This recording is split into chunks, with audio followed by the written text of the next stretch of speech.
हाय, मी अश्विनी आणि स्वागत आहे तुमचं माझ्या छोट्याशा मिनी ब्लॉगमध्ये. तर आज मला होत्या 2 मेकअपच्या ऑर्डर हळदी कुंकवाच्या. त्याच्यामुळे पटापट घरची कामं आवरली आणि पार्लरमध्ये पोहोचले. तर तिथे गेल्यानंतर फर्स्ट मेकअप मी घेतला करायला. त्या ताईंची साडी पण घालून दिली होती, नऊवारी ब्राह्मणी काष्टा होता त्यांचा. त्याच्यानंतर त्यांची हेअरस्टाईल बन होता नॉर्मल आणि त्यांचा मेकअप असा त्यांचा होता टोटल लुक.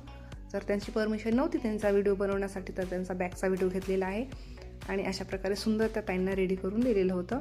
त्याच्यानंतर मग लगेचच दुसरा मेकअप करायला घेतला. तर यांचा पण बन होता. पण प्रॉब्लेम तेव्हा येतो ना, जेव्हा तुमचा स्टेप कट किंवा लेअर कट केलेला असतो आणि तुमचा करायचा असतो बन. त्यावेळेस मग त्या लेअर्स अशा इकडून तिकडून निघतात. तरीही काहीतरी मॅनेज करून काहीतरी जुगाड लावून त्यांचा मी हा बन फायनल रिझल्ट केला तयार. पण मला हा बन नव्हता आवडला, कारण ते रोजेस जे होते ना ते मोठे होते आणि खूप जास्त बाहेर निघत होते. त्याच्यामुळं मग त्यांना मी माझ्याकडचे आर्टिफिशियल रोज लावून दिले. त्याच्यानंतर लुक थोडासा बॅलन्स झाला आणि हा होता त्यांचा फायनल रिझल्ट. लुक झाला होता त्याचा, पण त्यांची ज्वेलरी पूर्ण घरी होती, त्याच्यामुळं थोडंसं अनकम्प्लीट वाटत होतं. दोन्ही मेकअप्स करून झाले होते आणि पसारा आवरायचा मात्र बाकी होता. चला तर मी पसारा आवरते. बाय.